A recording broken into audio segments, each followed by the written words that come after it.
A continuación, Noticiero Telesucesos. Clasificación A. Apto para todo público. Un noticiero pensado para usted porque se lo merece. Nos acercamos a la realidad desde diferentes perspectivas. Noticiero Telesucesos. Primera parte del Noticiero Telesucesos con las noticias más importantes del día.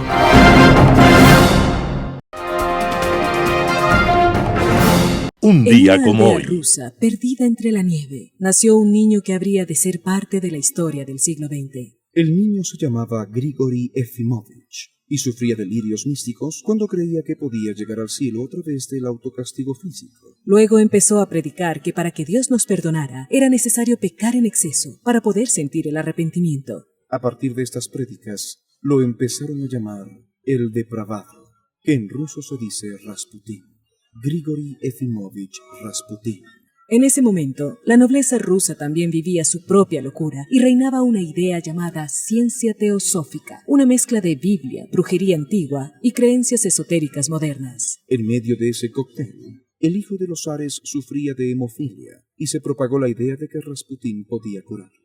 Preocupados por la suerte del heredero, Rasputín cada día tuvo mayor influencia en la corte y alternaba las oraciones mágicas con unas orgías tan calurosas que podían derretir toda la nieve de San Petersburgo. Con su creciente poder, Rasputín bañaba a las hijas del zar y enjabonaba y secaba sus frutales cuerpos adolescentes con la complacencia de la zarina. Pero tanto poder despertó celos e intrigas y un sector de la aristocracia rusa decidió acabar con la vida del monje maldito. Y un día como hoy, 30 de diciembre de 1916, tras una cena en la que se le había dado un veneno que no tuvo la potencia esperada, Rasputín recibió varios balazos y fue arrojado a un río congelado. Y se cerraba así un capítulo de demencia y corrupción en una corte dominada por la soberbia y por la magia. Las principales noticias del día. Titulares. Si Verónica Abad no se presenta hoy en Turquía, estaría en una situación bastante delicada de incumplimiento, señala ministro de Gobierno. La Asamblea Nacional censura y destituye a Juan Esteban Guarderas. La jueza Nubia Vera enfrenta expediente que podría acarrear su destitución. En política internacional, un 2024 complejo, parte 3. Los editoriales serán de Ramiro Rivera, Humanismo Integral, Mauricio Gándara, Nuevos sobresaltos en la política. Noticias del día. Si Verónica Abad no se presenta hoy en Turquía, estaría en una situación bastante delicada de incumplimiento, señala ministro de Gobierno. José de la Gasca, el ministro de Gobierno de Daniel Noboa, señaló este viernes 27 de diciembre que a la medianoche se cumple el plazo que tiene la vicepresidenta Verónica Abad de trasladarse a Turquía para cumplir sus funciones como consejera temporal. A través del decreto 490, Noboa encargó a Abad la tarea de ser consejera temporal con funciones económicas en la Embajada del Ecuador en la República de Turquía, con sede en la ciudad de Ankara. Esto luego que se levantó la suspensión de 150 días que pesaba sobre la vicepresidenta tras la imposición de un sumario administrativo por parte del Ministerio del Trabajo. Sin embargo, su defensa asegura que la segunda mandataria no se presentará en esta fecha y se acogerá al plazo de 30 días que establece la Ley Orgánica de Servicio Exterior para los funcionarios diplomáticos. Pero para el ministro de Gobierno, la ley que a ella le rige es precisamente la Ley Orgánica de Servicio Público, la LOSEP. Reiteró que hoy se acaba el tiempo para que Abad cumpla con lo decretado. La vicepresidenta debería estar presentándose hasta el día de hoy y tiene hasta la medianoche para poder cumplir con ese mandato, con esa orden legítima de autoridad que es el presidente de la República a través del decreto ejecutivo 490. Y luego de eso yo creo que ella estaría en una situación bastante delicada de incumplimiento de lo dispuesto por el presidente de la República, sostuvo. La Asamblea Nacional censura y destituye a Juan Esteban Guarderas. La bancada de la Revolución Ciudadana logró el respaldo del Partido Social Cristiano y Construye y con 70 votos afirmativos destituyó y censuró a Juan Esteban Guarderas, vocal del Consejo de Participación Ciudadana y Control Social. La presidenta de la legislatura, Viviana Veloz Ramírez, cerró el debate tras la intervención de 6 legisladores que se pronunciaron en contra y a favor de este proceso y llamó a votación. Con 108 asambleístas presentes, hubo 70 votos a favor por la destitución y censura de Guarderas. Lo sucederá Eduardo Francolor, afín a la Revolución Ciudadana y abogado de Jorge Glass Espinel, sentenciado por actos de corrupción cuando fue vicepresidente en la administración de Rafael Correa. La moción la planteó la asambleísta interpelante Ana Herrera Gómez de la Revolución Ciudadana, que lo acusó de incumplimiento de funciones porque habría vulnerado la reserva y protección de un denunciante por una aparente falsificación de firma cuando presentó la denuncia contra la vicepresidenta de la República, Verónica Abad, por precampaña ante el Tribunal Contencioso Electoral y por presuntos indicios de tráfico de influencias y violación de la independencia judicial. En sus alegatos, Herrera también denunció que en medio del juicio a Guarderas hubo amenazas a los miembros de la Comisión de Fiscalización. Con esta censura, Juan Esteban Guarderas queda inhabilitado por 2 años para ejercer cargo público según lo determina la Ley de la Función Legislativa. La jueza Nubia Vera enfrenta expediente que podría acarrear su destitución. La jueza de la Unidad Judicial de la Familia de Quito, Nubia Vera, enfrenta un expediente que podría llevar a su destitución, una vez que la Delegación Provincial del Consejo de la Judicatura en Pichincha pidió que fuese investigada por supuesto error inexcusable. El lunes 23 de diciembre del 2024, 3 jueces de la Sala Penal de la Corte de Justicia de Pichincha abocaron conocimiento de esta causa. Los jueces pidieron a Vera que en el término de 5 días presente un informe detallado y con el respaldo correspondiente respecto de la denuncia formulada en su contra. El proceso surge tras una denuncia presentada el 27 de noviembre del 2024 por el abogado de una compañía de tecnología informática y comunicaciones. La pretensión es que se declare que Vera incurrió en dolo, manifiesta negligencia o error inexcusable en una causa que involucra a esta empresa. La infracción que se sanciona con la pérdida del cargo. Vera recibió esta notificación el mismo día que denunció supuestas presiones del presidente del Consejo de la Judicatura, Mario Godoy, el director provincial del organismo y otro funcionario, para que cambiara la sentencia con la que restituyó las funciones a la vicepresidenta Verónica Abad. La jueza acudió este jueves a la Comisión de Justicia de la Asamblea, en donde se ratificó en sus acusaciones. La comisión también convocó a Godoy, pero no compareció. En su lugar, él presentó una querella por calumnias contra Vera, que se tramitará en la Unidad Judicial Penal de Iñaquito. Entrevista del día. En Radio Sucesos estuvo Lira Villalba, supervisora de la Agencia Metropolitana de Control, y habla de los controles durante las festividades de diciembre. Escuchemos lo que dijo. Bueno, yo quisiera empezar por señalar que la Agencia Metropolitana de Control es una entidad encomendada para el cumplimiento, para hacer cumplir las ordenanzas municipales. En tal sentido, pues el Código Municipal establece algunas prohibiciones expresas. En primer lugar, hablaré de la prohibición de la venta de pirotecnia en el espacio público. En general, está prohibida la venta de todo lo que tiene que ver con elementos peligrosos para la salud, peligrosos para las personas en el espacio público y mucho más si se hace sin un permiso debido. Sin embargo, estos elementos que son perjudiciales para la salud y que están inmersos algunos riesgos, están prohibidos de manera definitiva. Entonces, empezando por ahí, el Código Municipal establece la prohibición de venta en el espacio público de estos elementos, lo que puede acarrear una sanción de medio salario básico unificado, pero además faculta a la Agencia Metropolitana de Control para hacer el retiro sin retorno. En este caso es sí un decomiso del material que pueda ser perjudicial para la salud de los ciudadanos. En ese en esa línea de ideas, debo decirle que la agencia lo que hace es retirar precisamente estos elementos cuando son ubicados en el espacio público.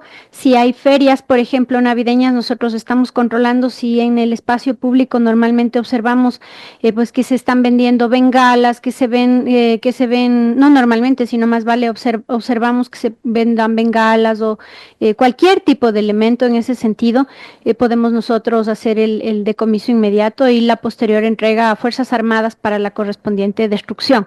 Ese es en una parte lo que hacemos, pero digamos, quiero hacer una reflexión sobre lo que vemos en el control que hacemos en la calle y bueno, primero el potencial riesgo que eso significa, porque en el espacio público si esto llega a estallar a las altas temperaturas que muchas veces tenemos aquí o mal manipuladas, puede causar un accidente para quienes venden, para quienes compran. Y para quienes venden específicamente, manifiesto mi preocupación especial porque muchas veces utilizan a niños para poder colocar esto en el espacio público. Y esta es una de las mayores preocupaciones que tenemos nosotros como Agencia Metropolitana de Control. Lo vivimos ya en diciembre durante el control también con el tema de licor artesanal, de licor que utilizan niños para esconder y para vender. Wow. Y eso es una preocupación muy grande, pero por supuesto no hay oferta sin demanda. Y para ello yo sí quiero hacer un énfasis en la colaboración que desde los ciudadanos debemos recibir. No solamente por el riesgo que implica para los niños, sino y para la gente que vende, sino para quienes compran, por lo peligroso que son, que resultan estos elementos. La peligrosidad que conlleva, pues, precisamente a lamentables accidentes que hemos conocido a nivel mundial, a nivel nacional, a nivel local también muchas veces, niños mutilados, personas mutiladas, accidentadas, quemadas, con diferentes grados de gravedad en este caso por esta causa, pero también todo lo que esto ocasiona a las personas que padecen de ciertas enfermedades, porque el estallido de estos elementos efectivamente pues puede causar alteraciones en la salud de las personas que padecen, por ejemplo, de algunos síndromes específicos o psicológicos también, algunas enfermedades de carácter psicológico o padecimientos mentales y físicos también, pero por otro lado lo que ocasiona también a las mascotas. Los animalitos sufren mucho por el estallido de esto, llegan a tener muy altos niveles de estrés. Entonces creo que hay muchas razones por las que evitar el uso de la pirotecnia. Les decía esto en el espacio público que tenemos determinada una prohibición, pero también nosotros nos extendemos hacia el control que hacemos en los establecimientos comerciales, porque el municipio de Quito, por ordenanza, establece la obligatoriedad de que cada establecimiento comercial o unidad de actividad económica, como así se denomina, tenga un permiso municipal correspondiente. Esto es lo que llamamos nosotros la licencia de actividad económica, la LUAE, licencia única de actividad económica. Esta LUAE es diferenciada para cada nivel, digamos, de complejidad de la actividad económica.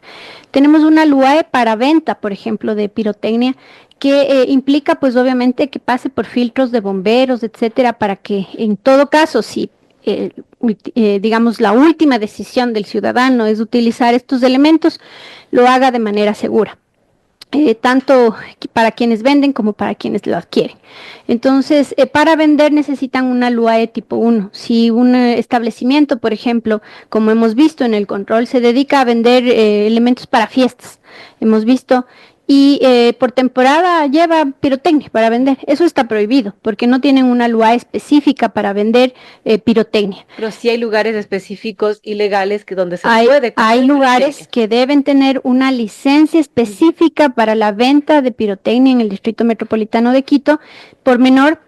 Y hay otros que tienen también unas licencias más complejas, que en este caso son las bodegas de material pirotécnico, las fábricas también, que deben tener una LUAE tipo 3, que es la más compleja y que implica una serie de procedimientos municipales rigurosos para pues garantizar la seguridad de las personas. Entonces, nuestro control tiene que ver no solamente con el hecho de que tengan un documento que habilite, sino con la seguridad de las personas. Y por ello lo hacemos en este año, por ejemplo, en lo que lleva de este año, desde que empezamos el control, ya hemos tomado procedimiento con 6 locales en Quito, 3 por no tener LUAE para la venta, 63 por no tener lugar para el embodegaje y elaboración. Milton Castillo, abogado y doctor en jurisprudencia, experto en derechos humanos en Radio Sucesos, habló de los casos de la desaparición de David Romo y de los menores de edad en Guayaquil.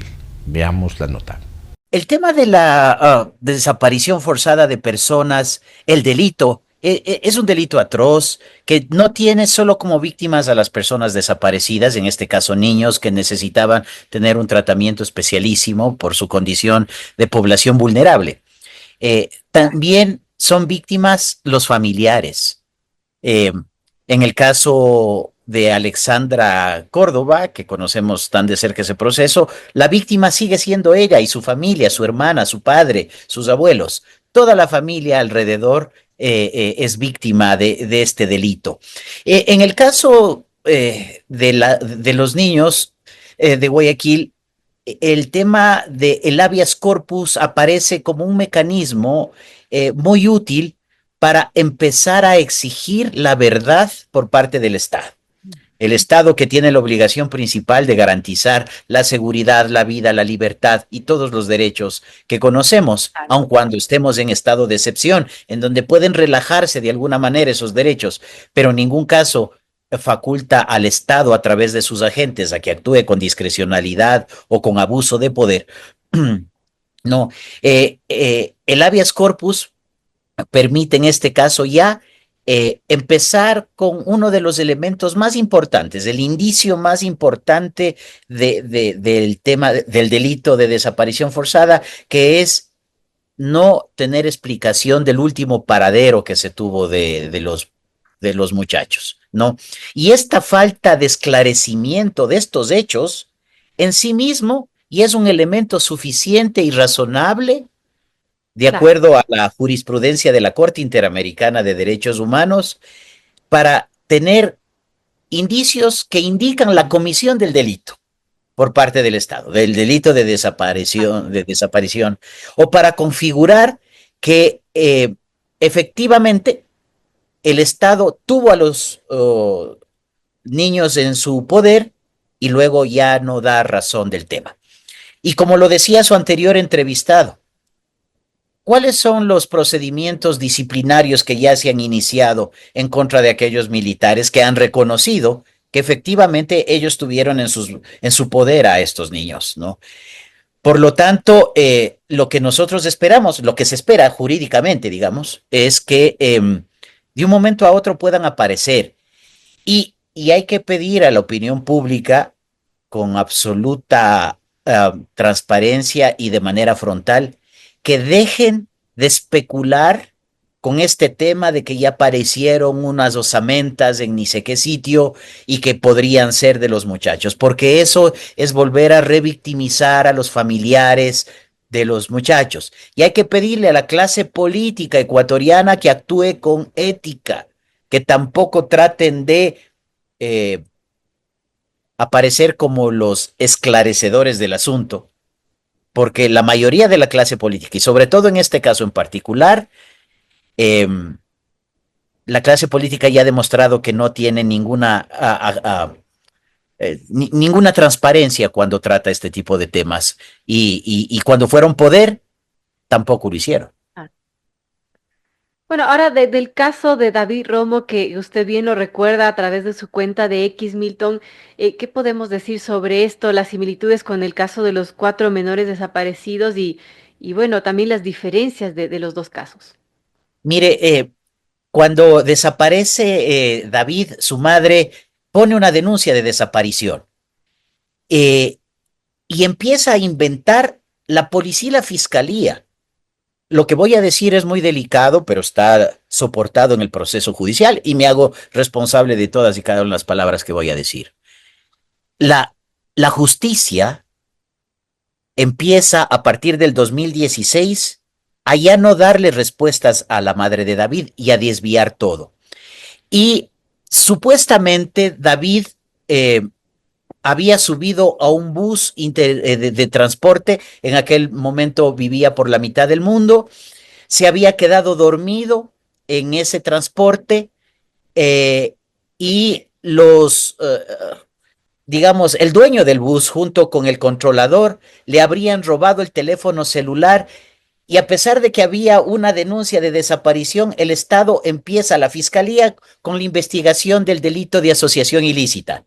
Y luego se pasa al delito de robo de teléfono celular. ¿Ok?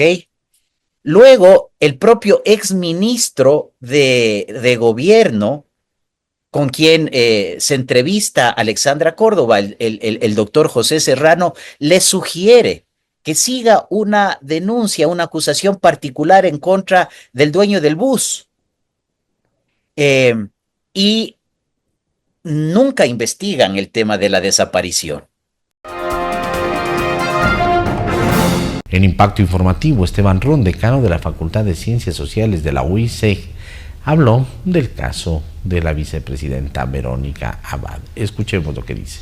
Bueno, sí, creo que la polémica, la dinámica esta del toma y daca en este conflicto personal llevado a la arena política y de la administración pública entre Daniel Noboa y Verónica Abad sigue dando mucho de qué hablar, ¿sí? ¿Qué es lo que ha sucedido, estimado Edgar, para que nos entienda un poco los ciudadanos y ciudadanas que nos escuchan? Es que en este momento y después de la sentencia constitucional dictada por la jueza Vera, Verónica Abad recuperó su calidad de vicepresidenta. ¿Sí? Y eso es clarísimo. Hasta antes de dicha sentencia era Zaira Moya. ¿Qué es lo que sucede ahora? ¿Sí? Que obviamente y de cara a las elecciones y en el proceso de campaña electoral se tiene que dar un tema de subrogación vicepresidencial automática por la licencia sin remuneración. Sin embargo, en este intermedio hay una designación de Verónica Abad como consejera en misión diplomática de Ecuador en Turquía, ¿sí? Que obviamente dista mucho de ser jefa de misión como lo fue en su momento en Israel. Es un rango menor, digamos, que dentro de la jerarquía de las misiones diplomáticas. Ella va a rendir cuentas ante las máximas autoridades de dicha misión diplomática. Se dice Pero que además, es menor incluso que el tercer secretario de una embajada. Desconozco cuál sea la estructura, Edgar, en ese sentido de la misión en específico en Turquía. Recordemos que las misiones van cambiando de acuerdo a las necesidades de cada uno de los países. En muchos de los países no hay embajador, por ejemplo, empieza con el rango de cónsul, vicecónsul, secretario. Los secretarios, digamos que en este caso son el nivel jerárquico interno de la carrera diplomática, ¿sí? Pero de ahí tienes el consejero económico, el político, el jurídico, el comercial. Entonces, digamos que está siempre rindiendo cuentas, por lo menos, Edgar, a un vicecónsul o un cónsul, ¿sí? O consulesa, ¿ya? En ese sentido, su estatus cambia, ya no es jefa de misión diplomática como lo fue en Israel. Pero, aquí cabe señalar una cosa súper puntual. Cuando se dan este tipo de designaciones, Edgar, la Cancillería, a través de las direcciones correspondientes, tiene que facilitar el traslado de el servidor o servidora designado para que se presente en la misión diplomática. Hagamos un parangón, estimado Edgar, a lo que sucedió en su momento cuando Verónica Abad fue designada embajadora por la paz en Israel. Recordemos que en ese sentido se la designó, pero no hubo la orden de coordinación para su traslado. Luego, el presidente rectifica el decreto ejecutivo, ya no era embajadora por la paz, sino era una embajadora plenipotenciaria, es decir, el cargo máximo de la misión diplomática, y ordenó que la Cancillería tome las medidas respectivas para el traslado de Verónica Abad, en este caso Israel. Acá, bajo esa designación, es igual responsabilidad, según la Ley Orgánica del Servicio Público, que la Cancillería haga las determinaciones para facilitar el traslado de Verónica Abad. Hay que ver si es que ella va a ir con familia.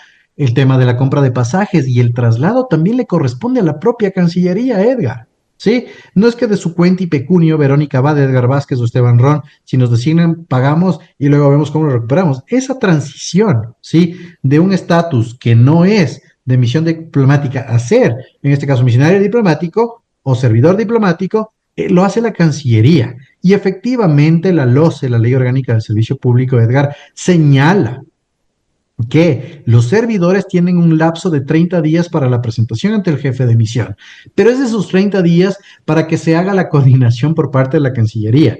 Entonces, la defensa técnica de Verónica Abad ha señalado que sí, que no cumplirán, en este caso, con la presentación de ella este 27, el día de mañana en Turquía, ya es 27 de diciembre, de hecho, por el cambio de uso horario.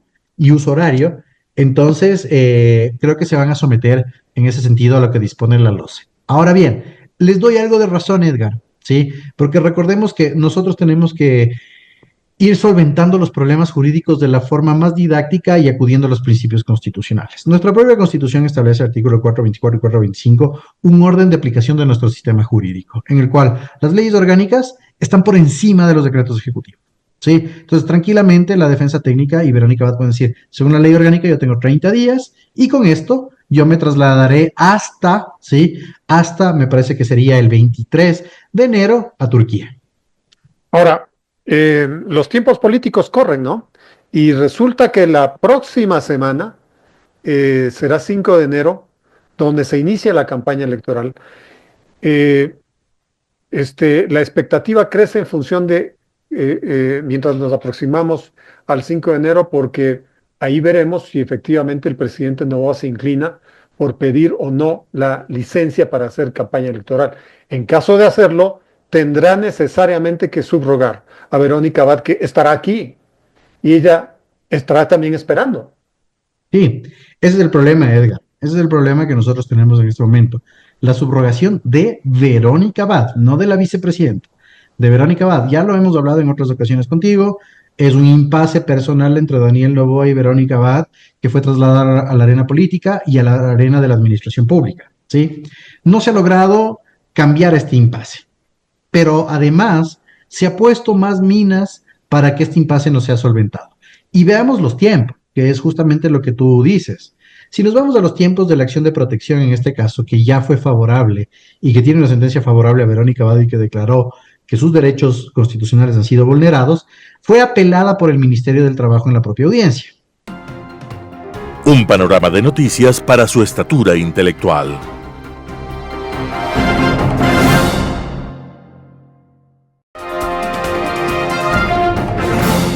Global Hoy con Alan Carney. En la tercera parte del programa que iniciáramos respecto de la situación en este complejo mundo, vamos a pasar la página de la oprobiosa dictadura venezolana y del fraude electoral cometido por la dictadura. En el otro extremo, encontramos el respeto democrático en el mes de octubre, cuando se celebran las elecciones para presidente y legisladores en Uruguay, donde lo que se vive es una auténtica fiesta de civilidad y de altura, concluida con el retorno al poder del Frente Amplio, con la victoria de Yamandú Orsi en la segunda vuelta electoral. Uruguay viene dando lecciones de democracia desde hace rato, demostrando que su población ha alcanzado la madurez indispensable para que la democracia florezca como espacio en el que los acuerdos y la sensatez son la norma. En noviembre se celebra la más esperada de las elecciones, la de Estados Unidos, de cuyo resultado tenemos efectos regionales para América Latina y mundiales. La campaña estuvo rodeada de varios eventos mediáticos, desde el tardío retiro de la candidatura de Biden al atentado en Pensilvania contra Trump. El resultado fue claro a favor de Trump, que obtuvo 2 millones de votos más que Harris, que dentro de 155 millones de votantes representa algo menos del 2%. En forma alguna se puede hablar de una abrumadora diferencia. Al contrario, se refleja la muy elevada polarización que vive la sociedad norteamericana. Paradójicamente, por el sistema electoral de Estados Unidos, esa mínima diferencia en el voto nacional se tradujo en una contundente victoria en delegados para la convención que elegirá indirectamente al presidente. La campaña se jugó en una cancha trazada por Trump, con el tema migratorio como eje de la misma. Su propuesta central se traduce en un marcado retiro de Estados Unidos de la escena internacional, en un aislacionismo al estilo del que adoptó el país hace un siglo y que dejó el campo libre para el desarrollo de los extremismos comunista y fascista y del militarismo imperialista japonés, con los que la Segunda Guerra Mundial se volvió inevitable. Para ese momento, la influencia del país, que era ya importante, no era ni una fracción de la que es hoy en lo económico, militar y geopolítico, por lo que el amurallamiento propuesto no es otra cosa que una rendición ante los retos de potencias emergentes, sobre todo la China, empeñada en convertirse en la nueva potencia económica y militar del mundo. El encierro de Estados Unidos detrás de muros y aranceles es la claudicación de los principios liberales que proyectaron al país a su posición actual. El discurso hacia Latinoamérica ha sido hostil en extremo, con expulsiones masivas como solución al tema migratorio, junto a presiones arancelarias sobre sus vecinos cercanos para el control del ingreso de fentanilo por un lado y de productos chinos fabricados en México para evadir los aranceles sobre China por otro. Si se llega a concretar el programa de expulsiones, se pueden esperar graves consecuencias en la región, sobre todo en Centroamérica, ante la caída de remesas, una fuente muy importante de divisas para esos países, cercana al 20%. Posiblemente será peor el remedio que la enfermedad, pues ante la inevitable crisis económica regional, será de nuevo la migración ilegal alternativa en un círculo vicioso interminable.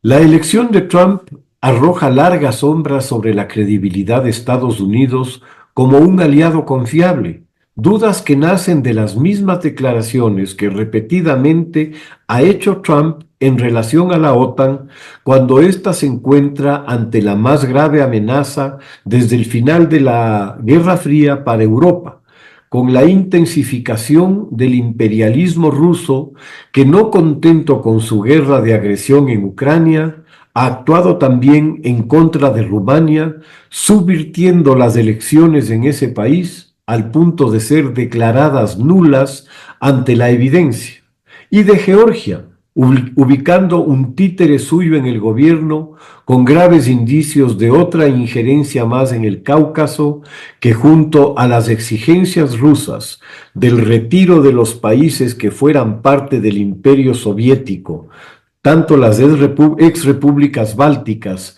como los satélites del Pacto de Varsovia, de la OTAN y de la Unión Europea, dan la pauta de una Rusia que quiere libre sus manos para la reconstrucción imperial en la que Putin se ha empeñado. Putin ha jugado la carta de la paciencia en su guerra, lo que al parecer dará frutos cuando Trump asuma su presidencia en enero. Una gran mutilación territorial será el precio que Ucrania deberá pagar por haber confiado en unos apoyos de Estados Unidos y Europa que evidentemente han sido insuficientes para resistir al segundo ejército del mundo, supuestamente, pero que en todo caso es 5 veces más numeroso que el ucraniano. Rusia se ha militarizado en una medida creciente desde el ascenso de Putin al poder, con una hoja de ruta imperialista trazada como eje de su política exterior.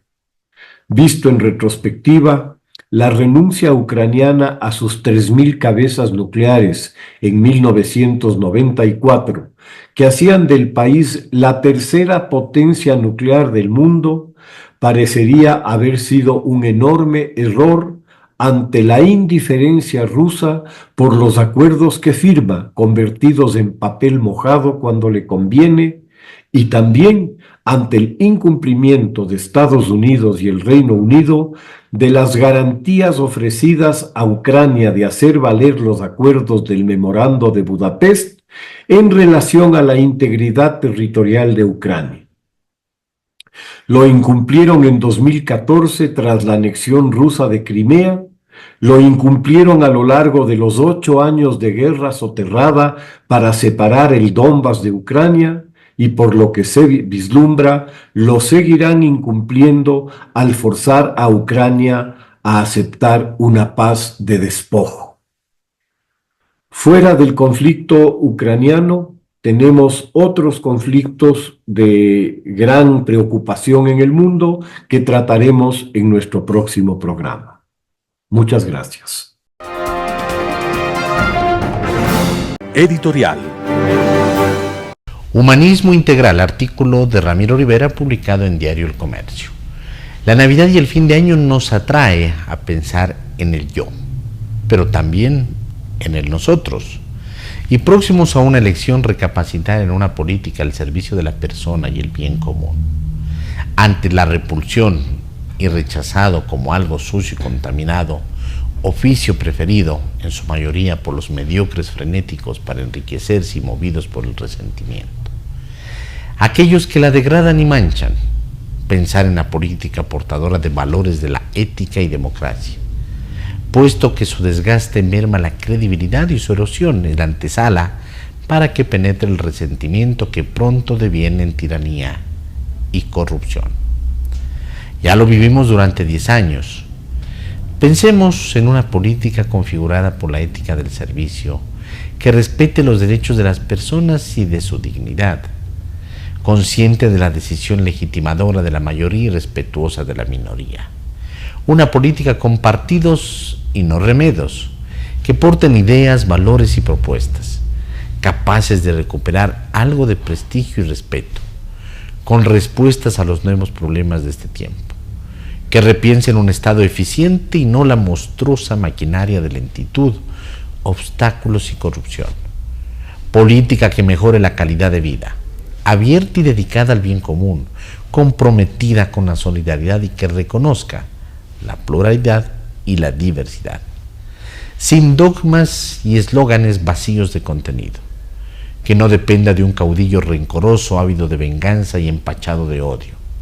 Una política al servicio de la democracia y a las reglas de la misma, adherida al humanismo integral, asociada a la diversidad, la tolerancia y el respeto, comprometida en enfrentar el flagelo de la corrupción, el terrorismo, el narcotráfico, el crimen organizado y la toxina del autoritarismo despótico que acorrala y amenaza a todos. Política que nos aproxime a los valores del humanismo y la ética, no a la que se refiere y cuestiona Bertrand Russell.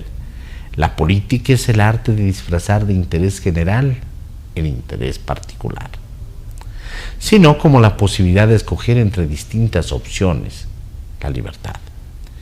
En términos de Victoria Camps, dicho de otra forma, la política consiste en el uso reflexivo de la libertad. Y no olvidemos lo que dice Fernando Savater. Después de tantos años estudiando la ética, he llegado a la conclusión de que toda ella se resume en 3 virtudes: coraje para vivir, generosidad para convivir y prudencia para sobrevivir. Artículo de Ramiro Rivera publicado en Diario El Comercio. Nuevos sobresaltos en la política. Mauricio Gándara, El Universo. Nuevos sobresaltos que agravan aún más nuestra accidentada política. La concesión de la jueza a cargo del recurso de protección interpuesto por la vicepresidenta de la República Militar sacuden al Ecuador como lo hace la desaparición de 4 niños en Guayaquil en un operativo militar. La jueza ha levantado las sanciones contra la vicepresidenta Verónica Abad y enseguida ha hecho gravísimas acusaciones contra el presidente y otros funcionarios del Consejo de la Judicatura que habrían tratado de que emita una sentencia según los términos por ellos dictados y que están contenidos en un llamado pendrive, amén de amenazas como la de anular su eventual sentencia, alegando error inexcusable en la sanción de suspensión de sus funciones, impuesto inconstitucional e ilegalmente por la ministra del Trabajo, lo que amerita una investigación a fondo de la Fiscalía General y la adopción de medidas draconianas como la suspensión primero y luego la reorganización del Consejo de la Judicatura. La fuerza pública ha impedido a la vicepresidenta el acceder al local de la vicepresidencia. El presidente, mediante decreto, le ha conminado a presentarse en Turquía hasta el 27 de diciembre próximo, como si se tratara de una operación militar para proteger la seguridad nacional. Es indudable que se ha perdido la serenidad con la que deben tratarse los asuntos de Estado. A esto corrobora la absurda disposición constitucional de que el vicepresidente debe desempeñar las funciones que le encargue el presidente, cualesquiera que sean. Es evidente que la intención de enviarla a Turquía es impedir que asuma la presidencia cuando el primer mandatario, Daniel Noboa, deba pedir licencia para entrar en campaña para su reelección. A esto se sumarían las acciones contra la vicepresidenta ante el Consejo Electoral. Probablemente la vicepresidenta presentará una nueva acción de protección contra el decreto que dispone el traslado a Turquía en menos de una semana, contrariando a la ley del servicio exterior. El país se encuentra horrorizado por la desaparición de unos 4 muchachitos, niños, luego de ser detenidos por miembros del ejército, según las propias declaraciones del ministro de Defensa, Giancarlo Lofredo, quien relata que una patrulla militar, al regreso de una misión a la aduana, encontró a los 3 de los ahora desaparecidos, a los que se añadió un cuarto retenido por ciudadanos robando a una mujer. Los apresaron y ahora nadie sabe su paradero. El anuncio del gobierno de que los declararía héroes nacionales, no sabemos por qué, solo ahonda la suposición de que están muertos. La investigación le corresponde a la Fiscalía General, cualquiera otra no sería creíble, y están en juego los valores sustanciales de la República, de sus instituciones.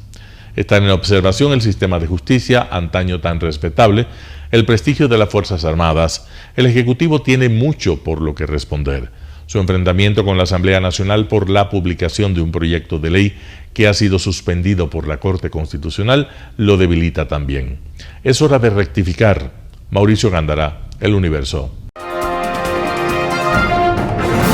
Noticias internacionales.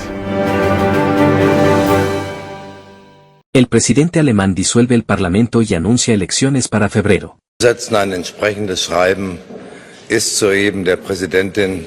German President Steinmeier has officially dissolved Parliament, clearing the path for Germany's early snap election to take place on February the 23rd. Steinmeier underlined that stability is most important for Germany and said the new elections are the right way for the country. The Ampel coalition will continue to govern until a new government is elected, which will have a big task ahead of them, Steinmeier said. Steinmeier had 21 days to make this decision after German Chancellor Olaf Scholz lost a vote of confidence as intended following the collapse of the Ampel coalition just hours after US President Donald Trump was voted in for a second term. The election campaign is likely to be intense, with disillusion amongst Germans growing following mounting concerns about security and safety after a busy Christmas market was attacked last week and amid a weakened economy. Although experts predict a CDU-SPD coalition government to be formed with Friedrich Merz as Chancellor, coalition discussions in Germany can take months. Liv Stroud, in Berlin, for Euronews.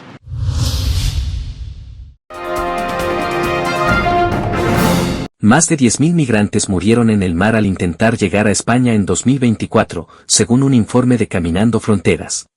Más de 10.000 migrantes han muerto al intentar llegar a España por mar en 2024, según un informe publicado este jueves por la ONG Caminando Fronteras. Según este informe, el número total de muertes representa un aumento del 58% en comparación con el año pasado. Caminando Fronteras explica que recopila sus datos no solo basándose en las estadísticas oficiales de los rescatados, sino también en los relatos de las familias migrantes que las personas fallecidas tuvieron que abandonar para buscar un futuro mejor. La gran mayoría de las muertes se producen a lo largo de la llamada Ruta Atlántica, considerada la más peligrosa del mundo. Esta travesía parte desde las costas de las naciones de África Occidental hasta el archipiélago de las Islas Canarias, una de las principales rutas de entrada al continente europeo. El grupo también ha destacado un fuerte aumento en los barcos que han salido desde Mauritania en 2024, convirtiéndose en el principal país de partida de los migrantes que se dirigen a Canarias. El Ministerio del Interior informa que más de 57.000 migrantes han llegado al país por mar este año, lo que supone un aumento del 12% en comparación con el mismo periodo de 2023.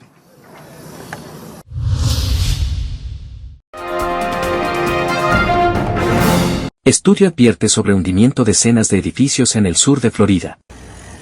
35 edificios localizados frente a la playa en la costa del sur de Florida registran un hundimiento progresivo, según un informe de la Universidad de Miami. Puedes culpar de muchas cosas al cambio climático, pero esto creemos que no tiene nada que ver con el cambio climático o el aumento del nivel del mar. El experto dice que el estudio constata el desplazamiento vertical de edificios de 2 a 8 centímetros de profundidad entre 2016 y 2023, inmuebles que funcionan como condominios y hoteles, reuniendo más de 300 apartamentos en todas las estructuras. La investigación indaga en las causas de este hundimiento. Se miden los niveles con marcas satelitales en lapsos de días. La geología es una piedra caliza. La piedra caliza en sí misma estaría bien, pero no es solo piedra caliza.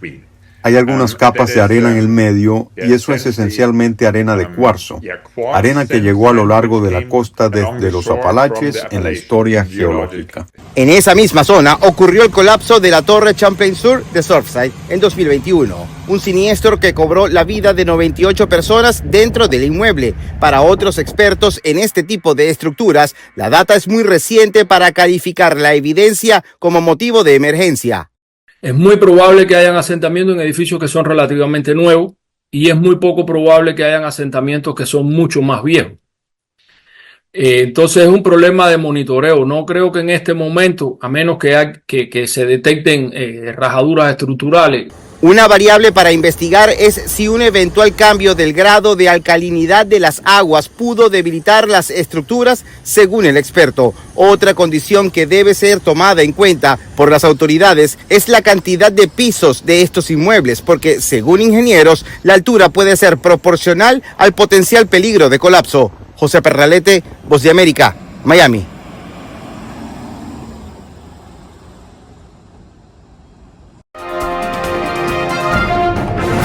El avión de Azerbaijan Airlines fue probablemente derribado por un misil antiaéreo, según un experto militar. Un experto militar ruso afirma que parece que el avión de Azerbaijan Airlines que se estrelló en Kazajistán fue derribado por algo muy similar a un misil antiaéreo. El avión despegó de la capital azerbaiyana Bakú el miércoles por la mañana con destino a Grozny, en Chechenia. Самолет был поврежден чем-то очень похожим на зенитную ракету, и предположить что-то другое на самом деле очень-очень сложно, без каких-то серьезных тому доказательств. А в целом все выглядит так, что действительно хвостовая часть самолета была поражена частью осколков ракеты, вероятно, ракеты системы Панцирь-С1, или какой-то зенитной системы с такими же небольшими ракетами, которые несут не очень большую боевую часть. Sus declaraciones llegan después de que fuentes del gobierno de Azerbaiyán confirmaran en exclusiva a Euronews que un misil tierra-aire ruso causó el accidente del avión en Aktau. Según las fuentes, dispararon contra el avión mientras drones ucranianos sobrevolaban el área y la metralla alcanzó a los pasajeros y a la tripulación de cabina al explotar cerca del avión. Fuentes gubernamentales confirman a Euronews que, a pesar de las solicitudes de emergencia de los pilotos, Rusia no permitió el aterrizaje del avión dañado en ningún aeropuerto ruso. Por eso tuvo que cruzar el mar Caspio hacia Aktau, en Kazajistán.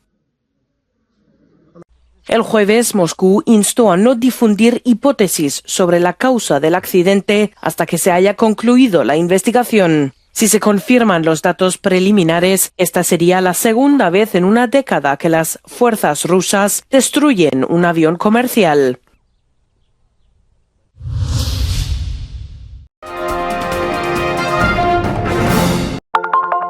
Telesucesos, Canal 29 UHF de la ciudad de Quito. Un canal de televisión abierta, siempre inédito, para una audiencia especial. Somos cultura, educación, salud, opinión calificada, normas de vida. Y todas las tardes, de lunes a viernes, desde nuestros estudios en Arena Telesucesos, escenario propio destinado a promover el deporte.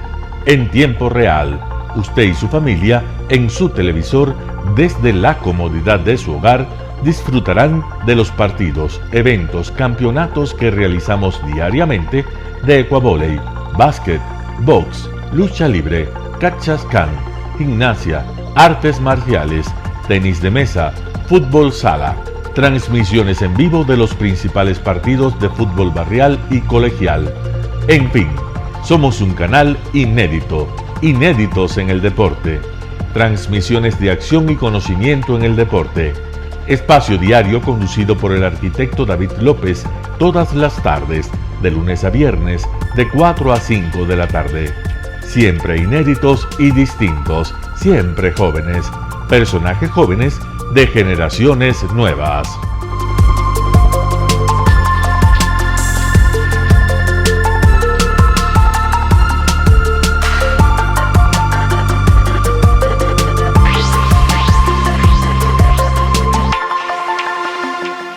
El término arena dejó tiempo atrás de ser sinónimo de muerte. Hoy es un espacio de vida, de desarrollo de una de las actividades básicas del comportamiento humano, el deporte, que quizá, como ninguna, moviliza sentimientos y emociones, elimina como principio la violencia, intereses personales, trampas, desunión e intrigas. El deporte, con sus valores, solo deberá entregar mensajes de bien para mejorar las actuales estructuras sociales y políticas en deterioro en las que vive nuestro país.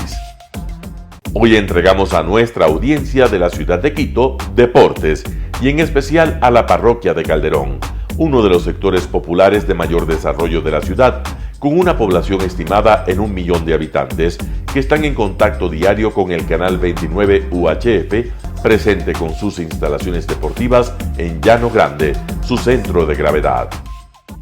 Telesucesos, desde nuestro estudio principal y en el de Arena Telesucesos, es el único medio de televisión que transmite de lunes a viernes 4 horas diarias de diversos eventos y novedades deportivas: el ecuavóley, básquet, tenis de mesa, halterofilia, taekwondo, esgrima, box, cachascán, gimnasia olímpica. Pueden ser observados en Canal 29 UHF y en todas las redes sociales en su televisión, sin ningún costo, desde la comodidad de su hogar, en nuestro canal y en las redes sociales. Arena Telesucesos es el escenario en donde el deporte tiene vida.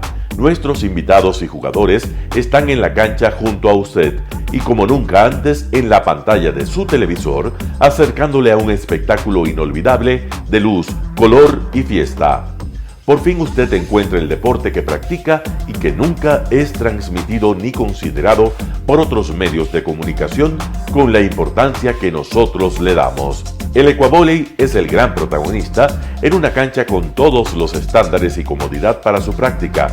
Es el único deporte ecuatoriano con partida de nacimiento ecuatoriana. Somos inéditos, nos acercamos al deporte popular de nuestra gente que comparte nuestros esfuerzos. En Arena Telesucesos, aparte del atractivo de los eventos deportivos que transmitimos con nuestra señal a los televisores de su hogar, también entregamos muchos de los valores que encierra el deporte y en especial privilegiamos nuestra identidad nacional en el ecuavóley, jerarquizando su presencia como el deporte con partida de nacimiento en nuestro país. Telesucesos no solo entrega en su programación de deportes un espectáculo, sino que impulsa, privilegia y exige a quienes participan que sean parte de los valores y méritos que el deporte encierra: esfuerzo, superación, perseverancia, respeto, solidaridad, compañerismo, disciplina, puntualidad, sana competencia, honradez en la cancha y fuera de ella. La práctica deportiva siempre generará beneficios positivos para su cuerpo y entregará salud estable, pero refuerza además la identidad personal y premia siempre el éxito conseguido. Estamos entregando a nuestra ciudad con Arena Telesucesos un esfuerzo más de un medio que es fiel a su identidad y que a través de sus contenidos de salud, cultura, opinión calificada y ahora deportes, pretende difundir lo que, aparte del entretenimiento, requiere nuestra gente. Lo hasta ahora realizado está hecho con mucho esfuerzo, pasión y el entusiasmo de nuestra parte, de nuestros empleados, trabajadores y pequeños empresarios que creen en nuestras motivaciones. hemos dado los primeros pasos para este proyecto que seguiremos haciéndolo gracias a ustedes. ¿Cómo llegar? Nuestras instalaciones se encuentran en el norte de la ciudad, en un sector de gran crecimiento y desarrollo urbano al que se accede a través de la vía E35, más conocida como la Avenida Panamericana Norte. Desde el centro comercial El Portal, a 2 kilómetros a la derecha, se encuentra la calle García Moreno, antiguo camino a Llano Grande, una arteria en la que se desarrollan dinámicos comercios. Junto al centro comercial Ciudad Alegría, a 100 metros, hemos llegado a nuestras instalaciones, Arena Telesucesos, la cancha del Ecuavoley. Telesucesos, siempre inédito, nuestro canal online a la vanguardia tecnológica, 24 horas de programación continua a través de Internet. Telesucesos Internacional. En el Ecuador y en el mundo, Telesucesos Internacional. ¿Cómo nos sintoniza? Ingresando a www.telesucesos.net. Telesucesos Internacional. Telesucesos, el canal de televisión siempre inédito. El noticiero Telesucesos es retransmitido de lunes a viernes a las 7 horas por Radio Planeta Sur 106.1 FM de la ciudad de Loja. Noticiero Telesucesos. Las opiniones vertidas en este espacio por la producción y dirección del programa son de exclusiva responsabilidad de sus autores y de quienes intervienen en ellos.